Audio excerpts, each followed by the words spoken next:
Hey guys, what's up? This is Tom with the bonus stage, obviously, that's why you're watching.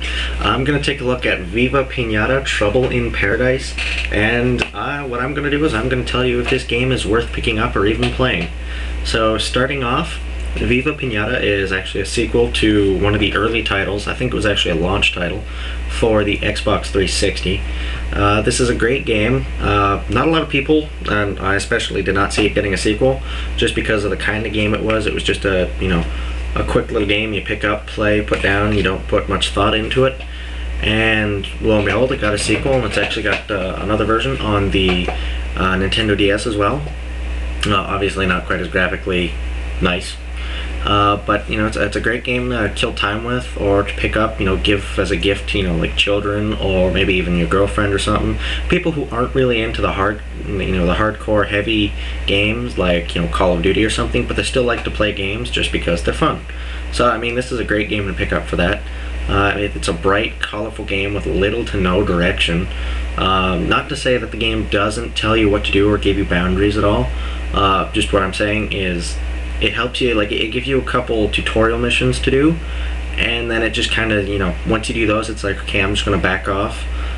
And every so often, sometimes, if you hit kind of a point where you slow down too much, it'll prod you, kind of, bring up like a little mission saying, hey, why don't you try doing this, why don't you try doing that. So it leaves you alone for the most part, lets you play, and which is great. I don't like when games hold your hand. That's never something that's always great. So this game doesn't do any of that, which is really nice, especially on a game that's geared for children.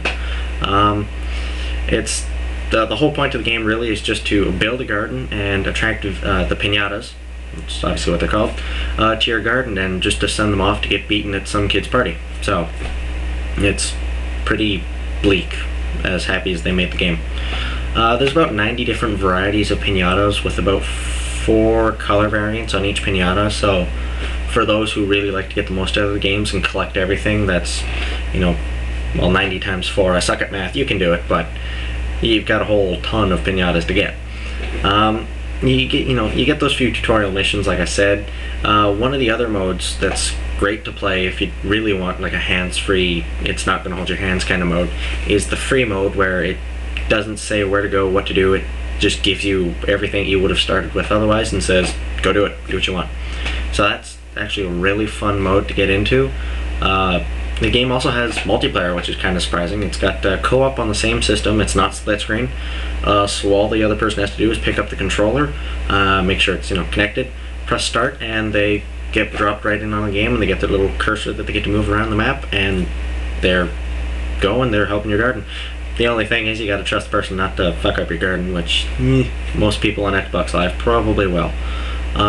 You've also got the Xbox Live mode and a LAN capability. The one nice thing about playing on Xbox Live is they actually give you a feature to limit what the other person can do. Like if someone joins into your game, you can limit their controls on what they can do in your garden, so they can't intentionally fuck up your garden, or accidentally for that matter.